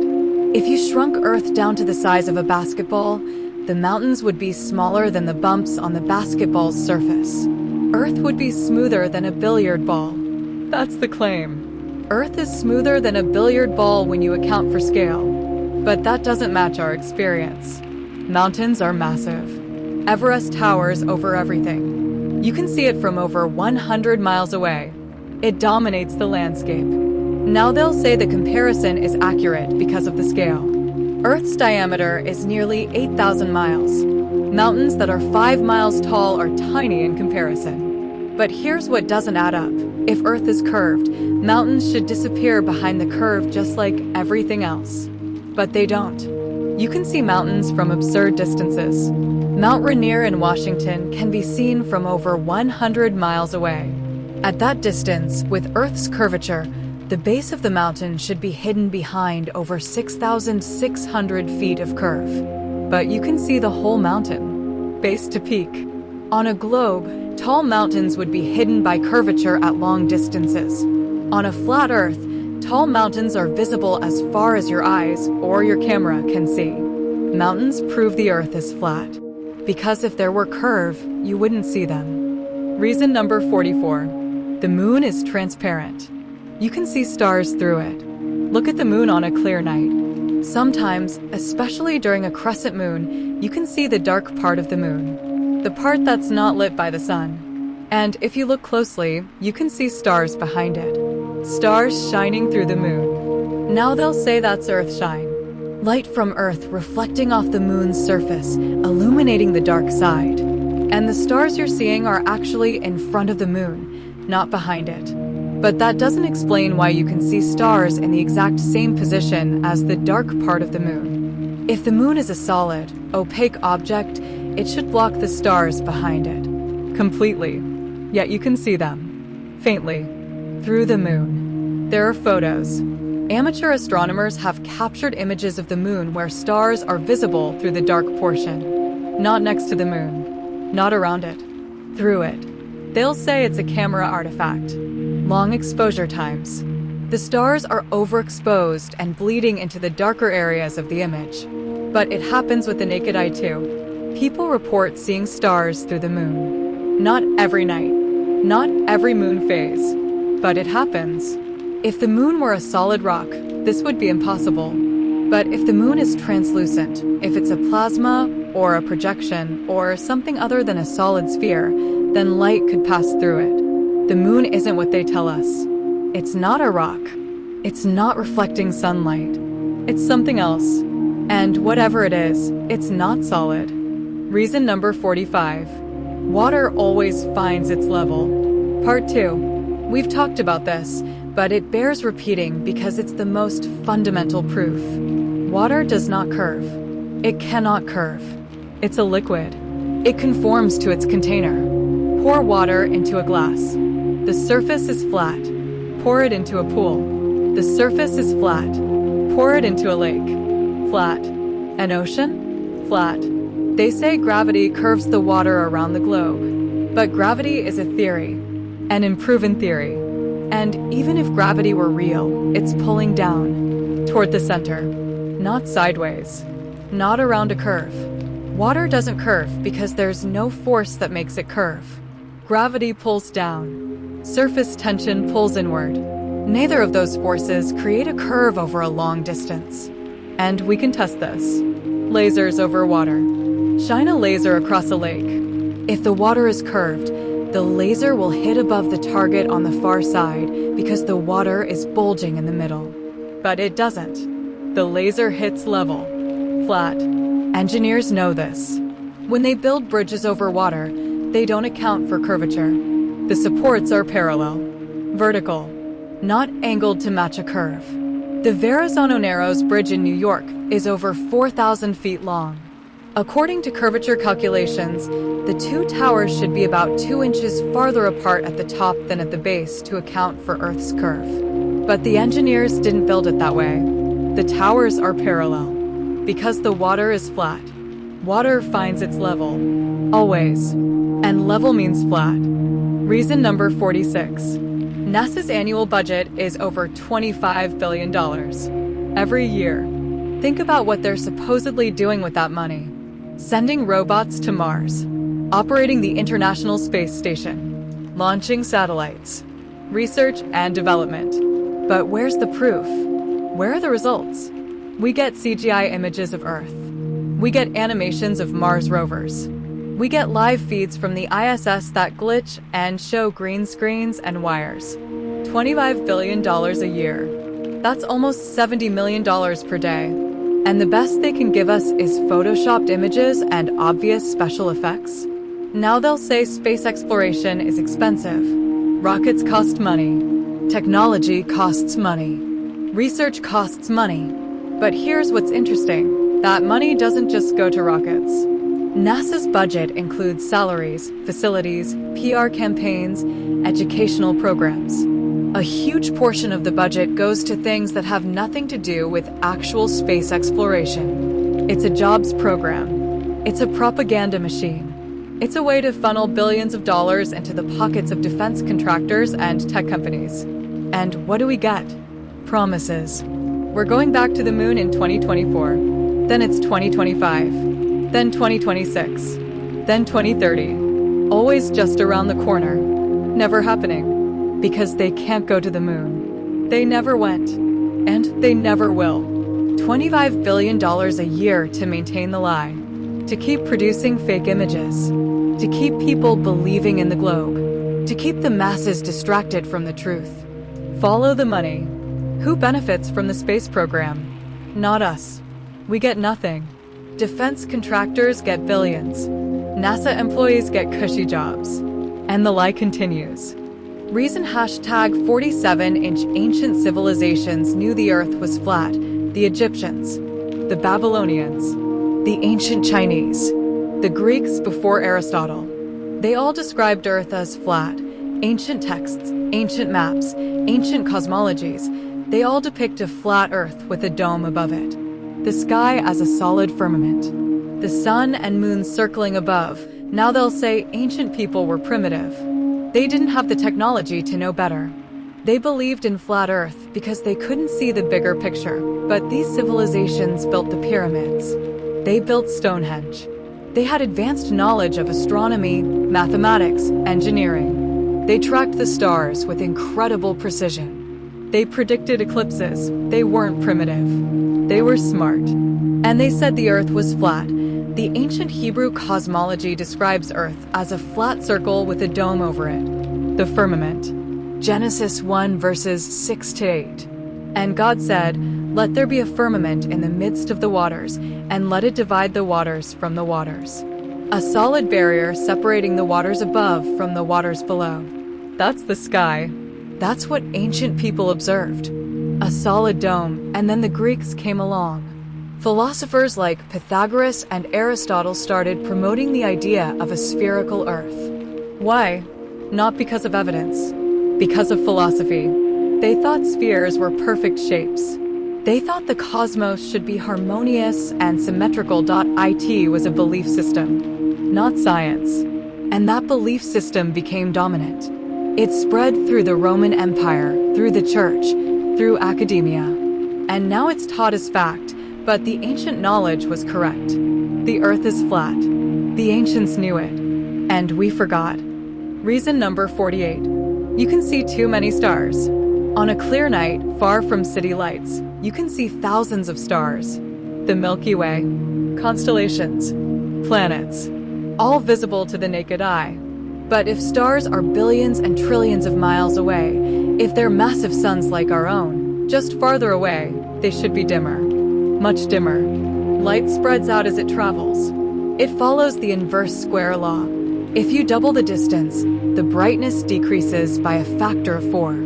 If you triple the distance, it decreases by a factor of 9. Stars are light years away. That's trillions of miles. If they're truly that far, we shouldn't be able to see them. Their light would be too faint by the time it reaches us. Now they'll say stars are incredibly bright. They're massive nuclear reactors emitting enormous amounts of energy. Even across trillions of miles, enough light reaches us for the stars to be visible. But that doesn't explain why some stars are brighter than others. They say it's because some stars are closer, or larger, or hotter. But the brightness differences don't match the supposed distances. Sirius, the brightest star in the night sky, is supposedly 8.6 light years away. That's 50 trillion miles. And yet it's clearly visible. Bright. Twinkling. If it's that far away, we shouldn't see it. Not with the naked eye. We'd need powerful telescopes. Unless stars aren't trillions of miles away. Unless they're close. Local.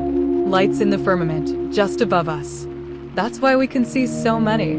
That's why they're bright. Because they're not distant suns. They're small lights, relatively close, embedded in the dome above the flat Earth. Reason number 49. The Flat Earth Society is controlled opposition. You've probably heard of the Flat Earth Society. They're the official Flat Earth organization. They have a website, a forum. They've been around since the 1950s, and they make flat earthers look insane. They promote absurd theories. They mix flat Earth with conspiracy theories about lizard people and government mind control. They use outdated arguments that are easy to debunk. They make the entire movement look like a joke. Now, why would a legitimate flat Earth organization do that? Because they're not legitimate. They're controlled opposition. They were created to discredit the flat Earth truth. Think about it. Whenever someone mentions flat Earth in the media, they reference the Flat Earth Society. They show their ridiculous claims. They interview their most eccentric members.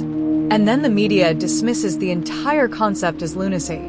That's intentional. The Flat Earth Society exists to make flat Earth look stupid. To keep people from taking it seriously. To keep the truth buried. Real flat Earth researchers, people who do actual experiments, who study the evidence, who question the globe model, don't associate with the Flat Earth Society.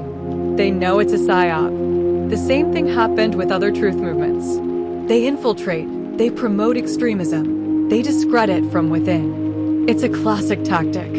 If you want to hide the truth, create a fake version of the truth that's so ridiculous no one will believe the real version. That's the Flat Earth Society.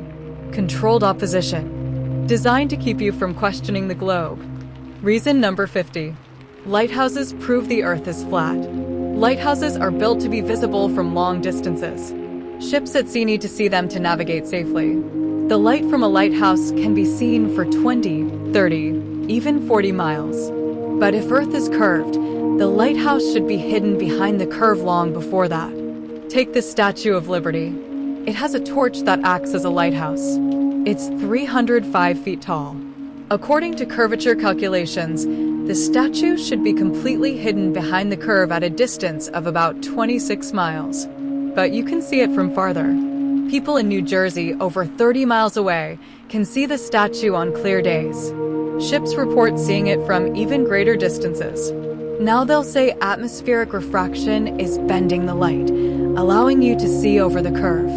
But we've been over this. Refraction is inconsistent. It doesn't explain consistent visibility.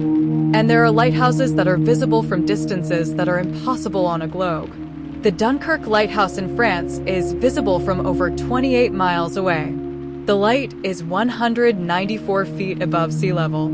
At 28 miles on a globe, the lighthouse should be hidden behind over 400 feet of curve. But the lighthouse is only 194 feet tall, more than half of the required curve to hide it. Yet it's visible. On a flat Earth, this makes perfect sense. The lighthouse is tall, the air is clear, and there's no curve. Line of sight extends as far as the light can travel. Lighthouses are designed to be seen, and they're seen from distances that are impossible on a globe, because the Earth is flat. Reason number 51. Eclipses happen too often. Solar and lunar eclipses are supposed to be rare. Alignments of the Sun, Moon, and Earth in perfect geometric configurations. The odds should be astronomical. But eclipses happen all the time, multiple times per year. Solar eclipses, lunar eclipses, partial eclipses, total eclipses. They're predictable, scheduled, regular. Now they'll say it's because of orbital mechanics. The moon's orbit around Earth, Earth's orbit around the sun. The orbits are elliptical and slightly tilted, which creates periodic alignments. But perfect alignments? Multiple times per year? For thousands of years? That's not rare. That's routine. On a flat Earth, eclipses make more sense. The sun and moon move in predictable circles above the plane. When they align in certain positions, an eclipse occurs. It's geometry. Simple, repeating patterns. No need for millions of miles of distance. No need for gravitational orbits. Just two lights moving in circles, occasionally passing in front of each other or behind the Earth's shadow. And the fact that ancient civilizations could predict eclipses proves they understood the pattern. The Babylonians could predict eclipses. The Mayans could. The Chinese could. They didn't have telescopes. They didn't have NASA. They had observation and mathematics. And they knew when eclipses would happen because the pattern was simple. On a globe with elliptical orbits and axial tilt and precession, ancient people shouldn't have been able to predict eclipses. The math is too complex. But on a flat Earth with local, circling lights? Easy. Predictable. And that's why eclipses happen so regularly. Reason number 52. The ISS footage is fake. Obviously fake. Watch live feeds from the International Space Station. Astronauts floating. Earth in the background. Everything looks off. The hair doesn't move right. It's stiff, held in place by gel or hairspray. If they were really in zero gravity, loose hair would float freely. But it doesn't. It stays in position. And there are glitches. Green screen errors. Moments where an astronaut's hand disappears behind an object that should be in front of them. Layers out of order. There's a clip where an astronaut is giving a tour of the ISS and a bubble floats past in the background. An air bubble. Like they're underwater. NASA says it's a water droplet. Condensation. But it rises. Straight up. Just like a bubble in water. And then there's the harness incident. An astronaut is floating in the ISS, supposedly in zero gravity. But for a split second, you can see a wire. A thin line above her, attached to her suit. She's suspended by a harness. And the camera caught it. Now they'll say these are compression artifacts, video glitches, lighting tricks. But they happen too often, in too many videos. And the astronauts themselves make mistakes. They refer to the pool during live feeds. They forget they're supposed to be in space. One astronaut almost said underwater before catching himself and saying up here. The ISS is not in space.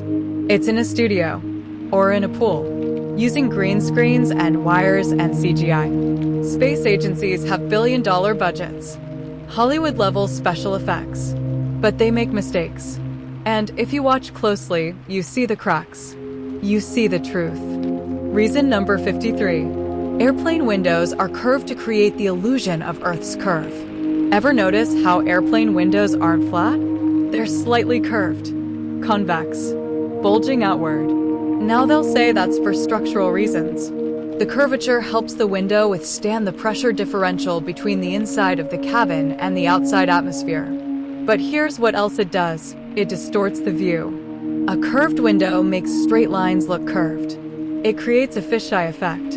And when you look at the horizon through a curved window, the horizon looks curved. That's not Earth's curve. That's the window's curve. Look at photos taken from planes through flat windows or open doors. Skydivers jumping from planes. Military aircraft with flat windows. The horizon is flat. Perfectly flat. But commercial airliners? Curved windows. Every single one. And passengers look out and see a curved horizon and think, oh, the Earth is curved. It's intentional. The windows are designed to create the illusion. Just like fisheye lenses on cameras. You can test this yourself. Take a straight edge, a ruler, a level, anything with a straight edge. Hold it up to the horizon through an airplane window. The horizon won't match the straight edge. It'll be curved. But that's because the window is curved, not the Earth. Remove the window from the equation, and the horizon is flat. Always. Reason number 54. Gravity can't hold the atmosphere, but can hold the oceans. Pick one. They say gravity is strong enough to hold the atmosphere to Earth. All the air, trillions of tons of gas, pulled down by gravity, kept from escaping into the vacuum of space. But air is light. Air is less dense than water. If gravity can hold air, it should have no problem holding water. And yet, they also say gravity holds the oceans. Trillions of tons of water, curved around a spinning ball, not flying off. So gravity holds both, air and water, light and heavy, gas and liquid. But then why doesn't gravity hold helium balloons? Helium is a gas. It's part of the atmosphere. But helium balloons float up. They escape. Gravity doesn't hold them. They'll say helium is less dense than air, so it rises due to buoyancy. It's not escaping gravity, it's being pushed up by denser air below it. But that's exactly the point. Density and buoyancy explain why things rise and fall, not gravity. A rock falls because it's denser than air. A balloon rises because it's less dense than air. Water stays in the ocean because it's denser than air and it's contained by the land around it. Gravity is unnecessary. Density does the job. And if gravity is strong enough to hold the atmosphere against the vacuum of space, why do we need spacesuits? If gravity is holding the air down, astronauts should be able to breathe in space just fine. But they can't, because there's no air in space, because the vacuum would pull it away. But somehow gravity is holding the atmosphere on Earth? They can't have it both ways. Either gravity holds the atmosphere, or the vacuum of space pulls it away. Both can't be true, unless there is no vacuum. There's a barrier, a dome, keeping the atmosphere in. Reason number 55. Surveyors don't account for curvature. Land surveyors measure distances, elevations, and angles to create maps and establish property boundaries. They use instruments like theodolites, levels, and laser rangefinders. And they work on the assumption that the Earth is flat. Surveying textbooks and manuals state this explicitly. For practical purposes, over short distances, the curvature of the Earth is negligible and can be ignored. But surveyors work over long distances, miles, sometimes tens of miles. If Earth is curved, even a small amount of curvature over those distances would throw off their measurements. 8 inches per mile squared. That's the formula. Over 10 miles, that's over 66 feet of curve. That's not negligible. That's significant. And yet surveyors don't account for it. They measure flat and level. And their measurements work perfectly. Now they'll say modern surveyors do account for curvature when necessary, especially for large projects like bridges or tunnels. They use advanced equipment that factors in Earth's curvature. But look at older surveying work. Railroads in the 1800s, canals, aqueducts. Engineers surveyed thousands of miles of land and didn't account for curvature. And those structures still stand. They still work because the Earth is flat. Surveyors measure it flat because it is flat. If there were curve, every surveyor would have to account for it. Every time. But they don't. Because there's no curve to account for. Reason number 56. You can't trust your own eyes, but you can trust NASA. They tell you the Earth is curved. But when you look at the horizon, it's flat. They tell you the Earth is spinning, but you don't feel any motion. They tell you we're flying through space at millions of miles per hour, but everything feels still. They tell you to trust the science. Trust the experts. Trust NASA. Don't trust your own experience. Don't trust your own senses. You see flat. They say curved. You feel still. They say spinning. You observe near. They say far. And you're supposed to believe them. Because they have degrees. They have telescopes. They have billion-dollar budgets. But your own eyes? Your own experience? That's unreliable. That's unsophisticated. That's not scientific. This is gaslighting. Psychological manipulation. They're training you to doubt yourself. To doubt reality. Because if you trust your own senses, you'll see the truth. The Earth is flat. It's stationary. The sun and moon are close. The stars are near. But if they can get you to doubt your senses, they can get you to believe anything. Trust yourself. Trust what you see. Trust what you feel. Your senses are accurate. Your observations are valid. The Earth looks flat because it is flat. You don't feel motion because there is no motion. Reality is what you observe, not what they tell you. Reason number 57. Mountains block the sun. Locally, when the sun sets behind a mountain, it disappears from view. The mountain blocks it. You're in shadow. But someone on the other side of the mountain can still see the sun. It hasn't set for them yet. This proves the sun is local, close, near the Earth. If the sun were 93 million miles away, a mountain wouldn't block it. The sun's rays would come in at such a shallow angle that a mountain, even a tall one, couldn't create a shadow large enough to block the sun from view. Think about it. If you're standing 10 feet from a lamppost, the lamppost casts a short shadow. If you're standing 100 feet away, the shadow is longer. If you're standing a mile away, the shadow stretches far. But if the light source is 93 million miles away, the shadow from a mountain would be negligible. It would be a tiny sliver. Yet mountains block the sun completely. They create huge shadows. Entire valleys go dark when the sun sets behind a peak. That only works if the sun is close. A few thousand miles up.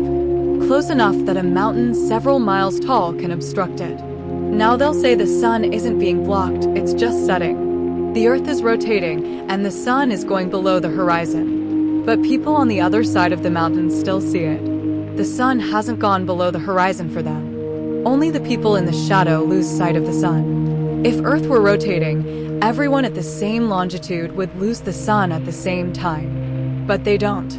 It's localized. Based on line of sight. The sun is local. Mountains prove it. Reason number 58. They faked the moon landing, so why wouldn't they fake everything else? Let's say you accept that the moon landing was faked. The footage was staged. We never went. If they lied about that, why would you believe anything else they say about space? The Mars rovers? Probably fake. The ISS? Fake. Satellite images of Earth? Fake. Hubble telescope images?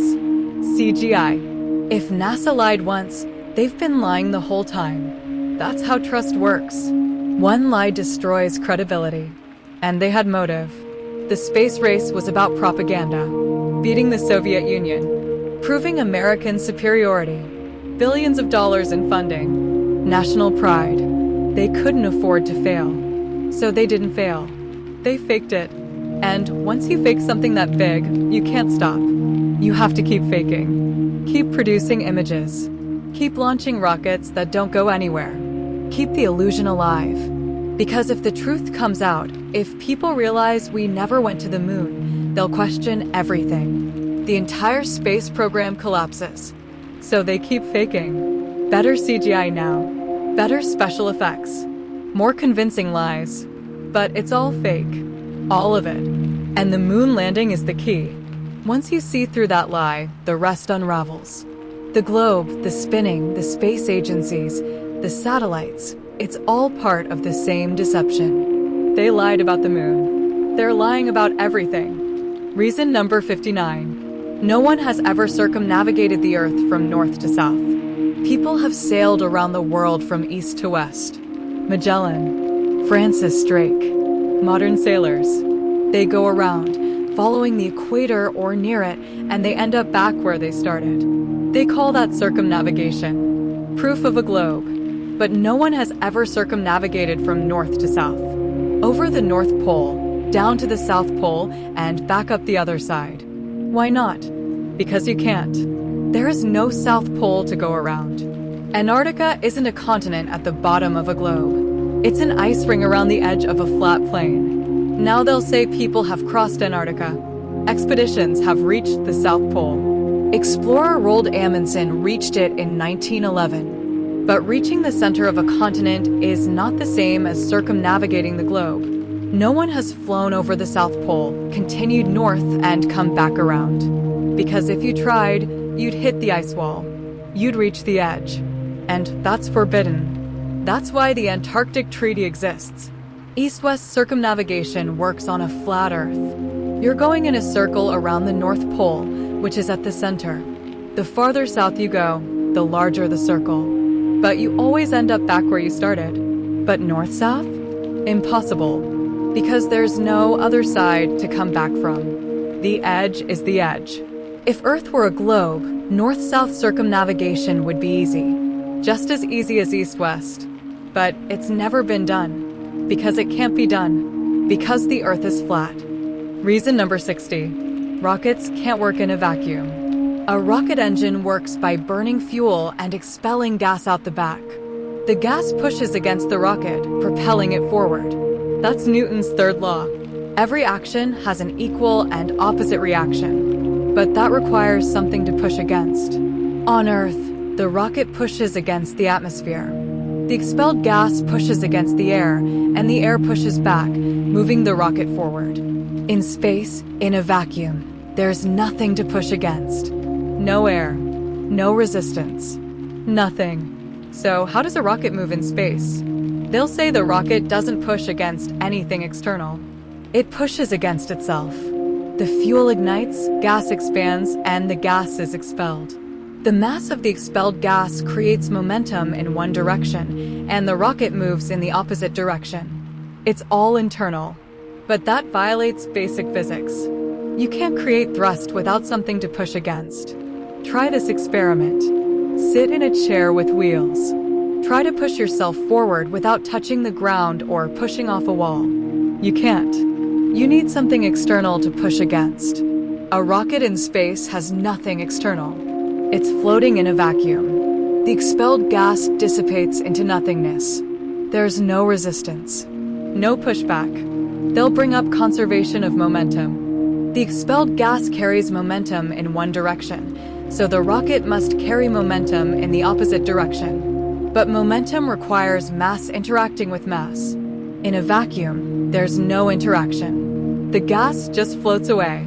Rockets can't work in space, which means space rockets don't exist, which means we've never been to space, because rockets need something to push against. And in a vacuum, there's nothing. Reason number 61. Airline pilots are taught to fly on a flat Earth. Flight training manuals, aviation textbooks, pilot handbooks. They all describe flight as occurring over a flat, non-rotating plane. The formulas for navigation, fuel calculations, and wind drift, all based on flat Earth geometry. Now they'll say those are simplifications. The distances are short enough that curvature doesn't matter. For practical purposes, pilots can treat Earth as flat. But pilots fly thousands of miles. Transatlantic flights. Trans-Pacific flights. If Earth is curved, those distances should require curvature corrections. But the manuals don't mention it. And pilots confirm this. Ask a pilot if they account for Earth's rotation when flying. They don't. A plane flying east doesn't get to its destination faster because Earth is spinning beneath it. A plane flying west doesn't take longer. The flight times are the same because Earth isn't rotating. If Earth were spinning at 1,000 miles per hour and a plane is flying at 500 miles per hour, flying west should take twice as long as flying east. But it doesn't. Because Earth isn't spinning, and pilots know it. They're trained on a flat, stationary Earth model because that's reality. The globe is taught in schools. It's taught in geography class. But when it comes to actual navigation, actual flying, pilots use flat Earth. Because it works. Because it's true. Reason hashtag 62-inch the sun is never more than a few thousand miles away. You can prove it yourself. Watch the sun during sunset. As it moves toward the horizon, notice how the sun's rays come down at an angle. Crepuscular rays, you've seen them. Beams of light streaming through clouds, spreading outward like spotlights. Now, if the sun were 93 million miles away, those rays should be perfectly parallel.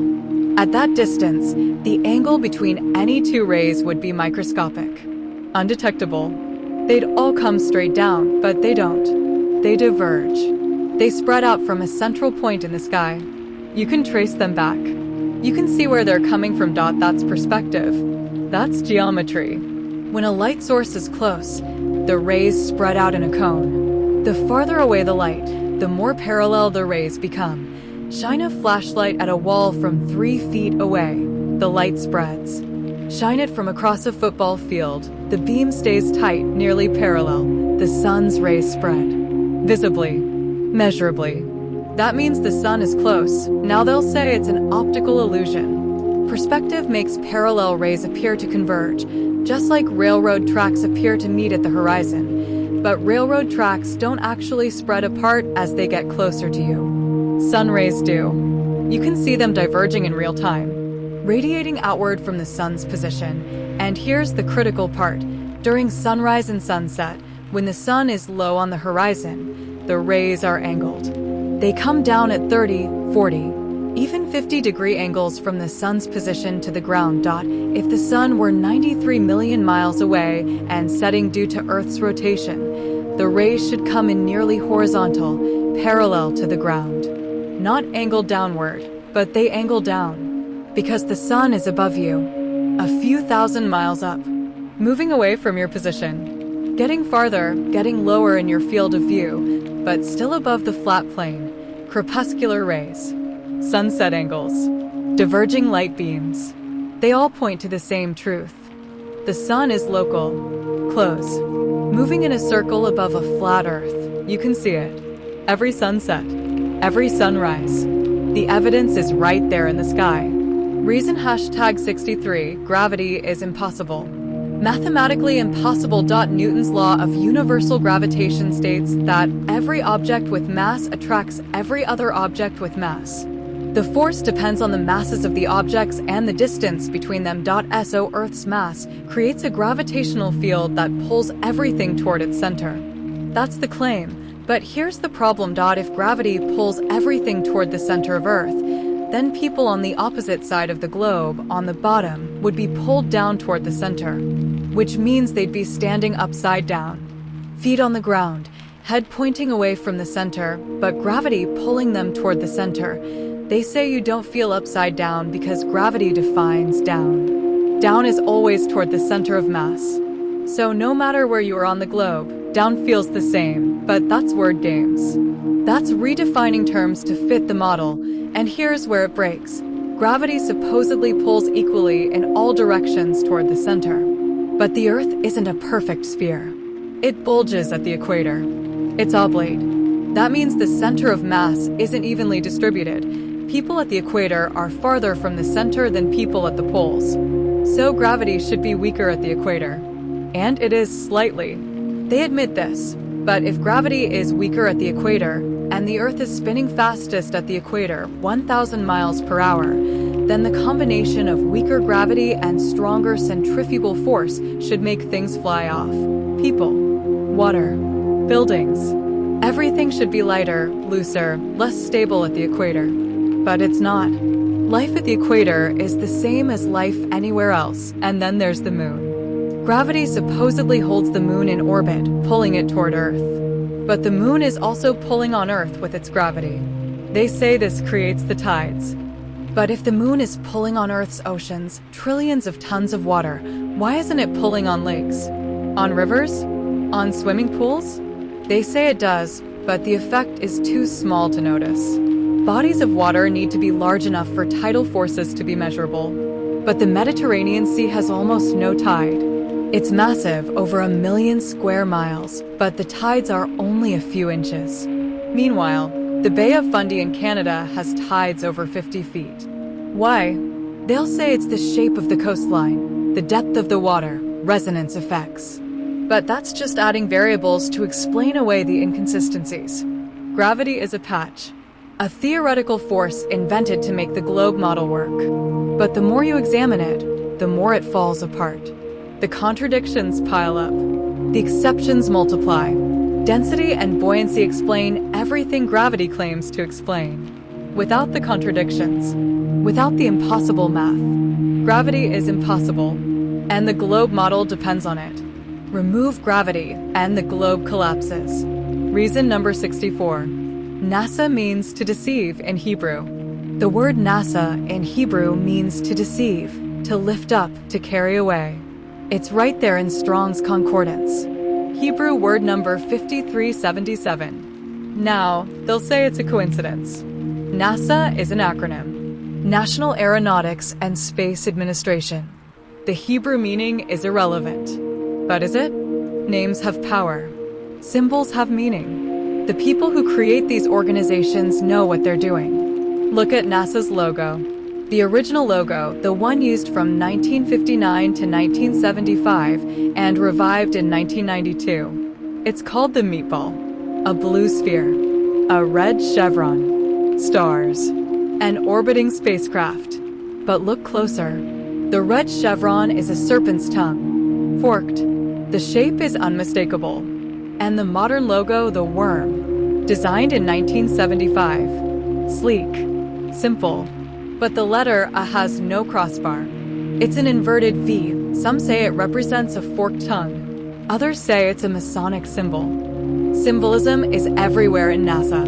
Mission patches with occult imagery, astrological symbols, references to ancient gods, Apollo, the sun god, Mercury, Gemini, all named after deities, and the astronauts. Many of them are Freemasons. Buzz Aldrin, 33rd degree Mason. He took a Masonic flag to the moon, performed a Masonic ritual on the lunar surface. This isn't random. This is intentional. NASA is a propaganda organization, a tool of deception. And they named it perfectly, to deceive. That's what NASA does. That's what it's always done. They fake space footage.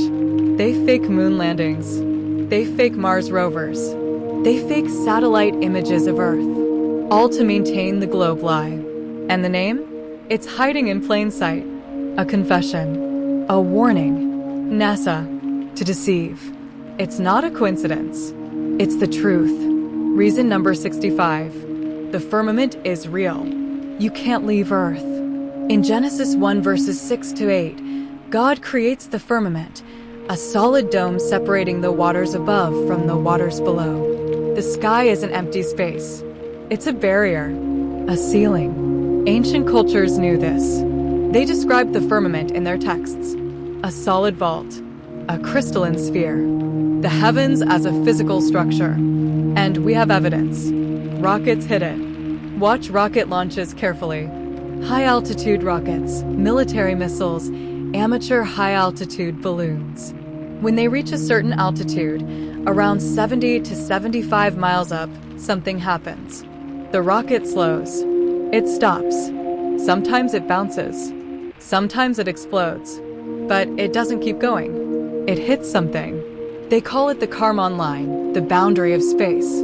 The point where the atmosphere becomes too thin for aircraft to fly. But that's not what's happening. Rockets are hitting the firmament, the dome. There's footage, shaky, hard to find, often scrubbed from the internet, of rockets hitting an invisible barrier. The rocket crumples. Pieces fall back to Earth. It doesn't pass through. And Operation Fishbowl. In 1962, the US military detonated nuclear weapons in the upper atmosphere. High-altitude nuclear tests. They called it Operation Fishbowl. Why that name? Fishbowl. As in, we're inside a bowl. A dome. A contained environment. They were testing the firmament, trying to break through. And they couldn't. The tests created auroras, disrupted radio communications, damaged satellites, or what they claim are satellites.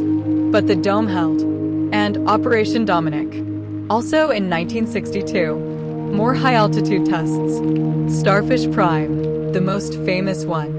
A 1.4 megaton nuclear warhead detonated 250 miles above the Pacific Ocean.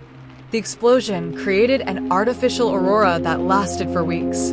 EMP knocked out electronics across Hawaii, but the bomb didn't break through. It hit the firmament and detonated against it. Now they'll say these were atmospheric tests, scientific experiments, Cold War posturing. But the name Fishbowl gives it away.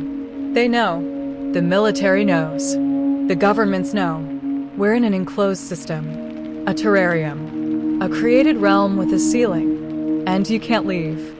No one has been to space. No one has left the firmament. It's not possible. The dome is real. Ancient texts describe it. Rockets hit it. Nuclear tests confirm it. We're not on a spinning ball flying through infinite space. We're in an enclosed flat plane under a solid sky. And the firmament is the proof. Reason number 66. Antarctica is guarded. Militarily guarded. Ask yourself why. The Antarctic Treaty of 1959 was signed by 54 countries, now 56. It's one of the most universally agreed upon treaties in history. More countries agree on Antarctica than on almost anything else. The treaty bans military activity, bans mining, bans nuclear testing. It designates Antarctica as a scientific preserve, international cooperation, environmental protection. But here's what the treaty really does. It controls access. You cannot go to Antarctica freely. You need permits, authorization, government approval, and even then, you're restricted to specific tourist zones, coastal areas, approved routes.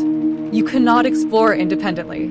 You cannot venture inland without permission. You cannot fly over certain areas.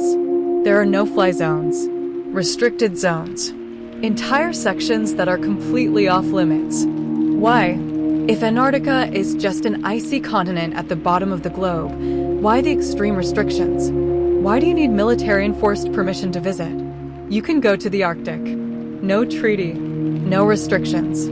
You can visit the North Pole, Greenland, Svalbard. Book a tour. Fly there. No one stops you. But Antarctica? Guarded, controlled, protected. And there are military bases. Despite the treaty banning military activity, there are permanent military-staffed research stations, armed personnel, surveillance systems. They say it's for logistical support, research protection, safety. But safety from what? There's nothing in Antarctica. No hostile nations. No enemy forces. Just ice. And penguins. Unless there's something they don't want you to see. The ice wall. The edge. The barrier that surrounds the flat Earth.